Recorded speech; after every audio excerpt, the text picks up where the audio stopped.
Denis Gilb aujourd'hui pour, je vais dire, une série de bandes dessinées, mais ce que je trouve assez passionnant, vous m'avez raconté avant de commencer. Parlez-nous un petit peu des origines, de votre intérêt pour la bande dessinée.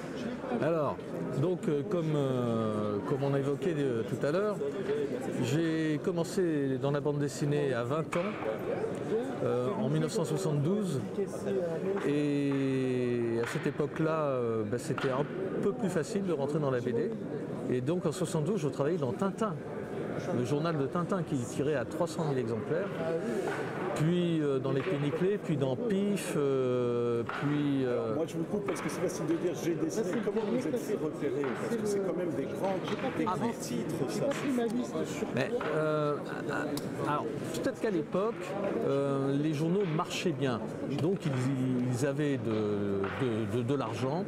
Et ils étaient prêts, enfin ils avaient la possibilité d'aider des gens qui étaient encore inconnus parce qu'ils donnaient sa chance à des gens. Et moi quand j'avais 20 ans, j'étais extrêmement motivé. Je dis, vous verrez, je serai le meilleur des meilleurs.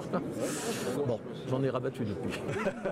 Donc je vous ai coupé, mais je vous laisse continuer à nous raconter votre carrière parce que vous faites de la bande dessinée en 72 et puis un break on va dire. Voilà, en 82 j'arrête parce que je me suis marié à ce moment-là. Mon fils est venu au monde à ce moment-là et je me suis dit, on va quand même essayer d'assurer la pitance de ma progéniture, quoi. Et donc pendant 33 ans, je me suis retrouvé chez BNP Paribas, où je n'ai pas été malheureux, il n'y a pas de problème. Mais dès que j'ai été à la retraite, je me suis remis au dessin et j'ai fait un album par an depuis. Voilà. Et est-ce que c'est facile? J'imagine que vous avez continué de dessiner pendant que vous étiez à la BNP. Dans un premier temps, non. Les 10 premières années, j'ai plutôt fait des cours de banque internes, histoire d'améliorer mes revenus. Et puis après, je me suis plutôt mis à la peinture,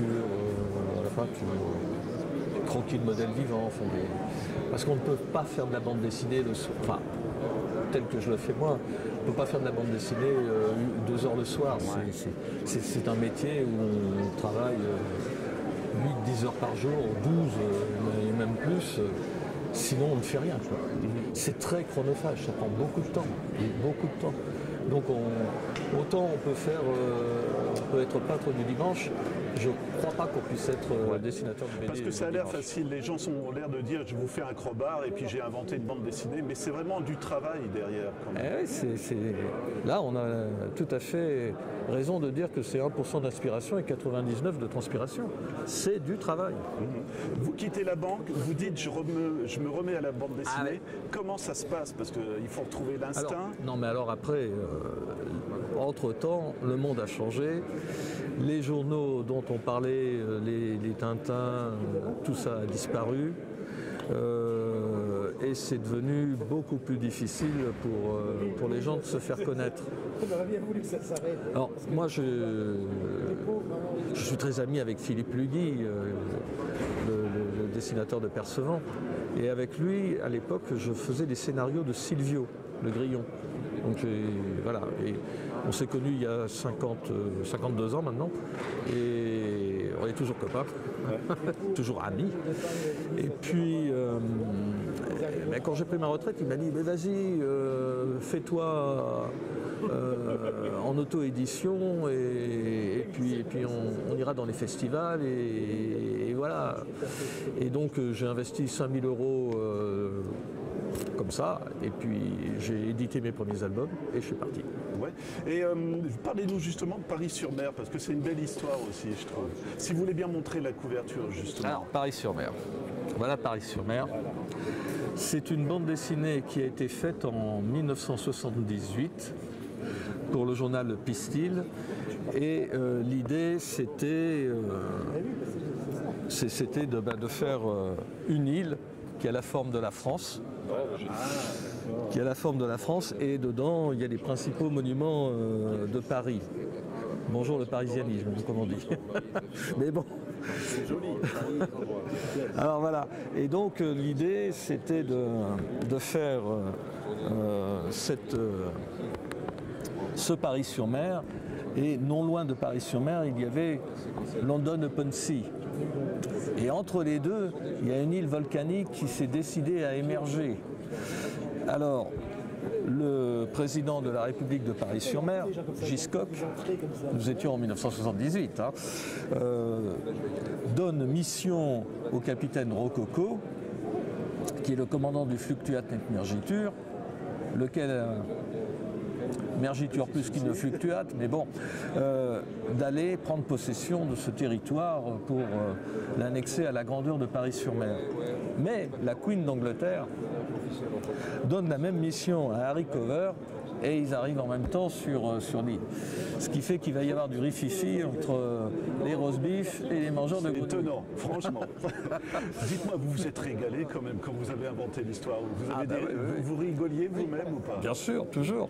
Mais parallèlement, il y a le mage Dodu Dudo qui est un mage maléfique et qui, planqué dans son coin, se prépare à réaliser l'irréalisable.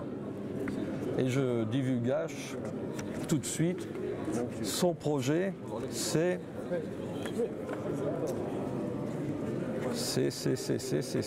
On va un petit peu plus loin, suspense. Va-t-il y arriver ou ne va-t-il pas y arriver? Voilà. Regardez, un bel arc de triomphe. Son projet, mettre Paris en bouteille. Et il y arrive. Comment vous avez été chercher ces idées alors? Bon, je sais pas trop. Pas trop. Mais quand vous êtes revenu sur la bande dessinée, celle-ci, est-ce que ça vous a replongé à l'époque où vous l'avez créée? Vous l'avez retouchée? Comment? On a refait la couleur. On a refait la mise en couleur. Parce que les mises en couleur, d'abord, on les avait perdues. Et puis... C'était à la gouache à l'époque, puis ça avait été vite fait, c'était pas excellent. Là, les couleurs ont été faites sur Photoshop, à l'ordinateur, comme on fait aujourd'hui, enfin pour beaucoup. Et voilà, c'est juste lisible, c'est assez frais comme Est-ce que c'est émouvant pour vous, justement? Cet album, il a 45 ans. Oui, ça m'a fait plaisir de ressortir. J'imagine. Très, oui, vraiment plaisir. Voilà, c'est des éditions du Tiroir qui l'ont parrainé, on va dire. Parrainé, je dis bien parrainé. Et ils ont sorti cet album du Tiroir 45 ans après. Voilà. Autre exercice, deux styles, mais un petit peu qui se rejoignent, je dirais, non, dans l'humour. Alors, oui, c'est un humour un petit peu plus adolescent. Je fais une série qui s'appelle Calembour. Où là, vous voyez, il y a en couverture Hergé, Franquin, Gottlieb. Ça, c'est moi. Pourquoi petit? Le syndrome des géants devant vous? Non, c'est pas un syndrome, mais face au grand maître, on ne peut que... D'accord. Voilà. Alors, c'est d'ailleurs, dans mes pages de garde, je les ai repris. J'ai parlé des meilleurs dessinateurs du monde, Hergé, Franquin, Crumb, pour ceux qui connaissent Crumb, Gottlieb, Bretéché, Cabu, Uderzo, là c'est moi. En attente ou... oui, on ne sait jamais quand même. Mais comme c'est moi qui tiens le crayon, à la fin de l'album, je suis là. Question idiote, est-ce que vous avez été amené à en rencontrer quelques-uns de ces auteurs ou pas? Gottlieb, puisque je travaillais pour lui, oui. Et dans une des histoires que j'ai faites, là, on retrouve, c'était pour un spécial Super Dupont. Oui. Ici, on retrouve donc Super Dupont à la télé, devant la caméra, comme en ce moment, là, qui rencontre Dupont ordinaire. Dupont ordinaire, c'est un peu moi de l'époque, là. Et alors, le Dupont ordinaire, il a tous les défauts du monde. Il fume des cigarettes anglaises, il a des pantalons américains, des chaussures allemandes, il roule en Fiat. Il a même épousé une Polonaise. Et là, cette phrase-là, est-ce à dire, monsieur, que vous jugez les rondeurs féminines de l'Hexagone indignes de vos manifestations viriles? Cette phrase-là, c'est du Gottlieb himself. Ouais. C'est beau, hein? Je me dis, ça doit être génial quand vous êtes en train de dessiner ça, non? Est-ce qu'il y a un peu de nostalgie quand même? Je sais que c'est un vilain mot maintenant, mais moi je trouve qu'on a le droit d'être nostalgique aussi, non? Moi, je ne me pose pas ces questions. Je fais des choses qui me font rire. Ouais. Hein? Et puis, alors, j'ai conscience avec Calembour d'atteindre un public qui est un peu limité. Hein. Mais ceux qui aiment, ils aiment vraiment. Voilà, c'est ça qui compte. Bah, ça se sent tout de suite. Hein. Moi, en tout cas, je me suis marré. Dernier exercice tout à fait intéressant aussi, une sorte de défi quand même, on va dire. Alors, vous avez un scénariste. Mais alors, parlez-nous du scénariste, justement. Oui. Alors, donc, là, on va passer dans tradition et folklore de Provence. Et ici, il y a ce monsieur qui s'appelle Sénas Lassens, qui est né en 1927 et qui est mort en 1908 et qui toute sa vie a regardé avec bienveillance, mais un peu d'ironie quand même, ces dames dans les villages de Provence qui commentent l'actualité. Alors on n'est jamais loin de la médisance, de toutes ces choses, mais quand même avec beaucoup d'humanité, beaucoup de gentillesse et d'élan du cœur à certains moments aussi. Hein. Mais voilà. Et donc, il a écrit non pas des livres, mais des dialogues. Ce sont des dialogues. Et lui, il les avait écrits en provençal. Hein. Mais heureusement, j'ai trouvé un livre où c'était traduit en français. Et donc, j'ai mis ces histoires-là en images, en bande dessinée on ne peut plus traditionnelle, mais sans changer une virgule de son texte.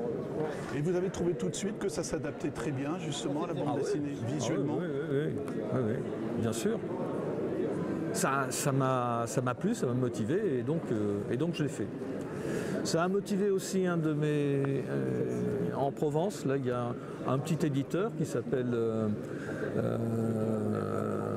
Prestance, là.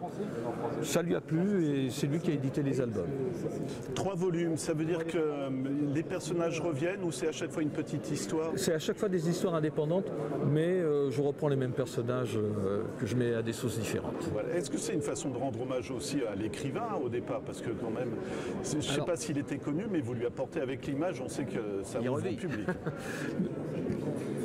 Non, mais oui, mais c'est surtout rendre hommage, j'allais dire, au 19e siècle et un peu à la Provence, mais la Provence, il y a des gens ici qui me disent ah oui, moi la Provence, moi je suis ici en Meurthe-et-Moselle.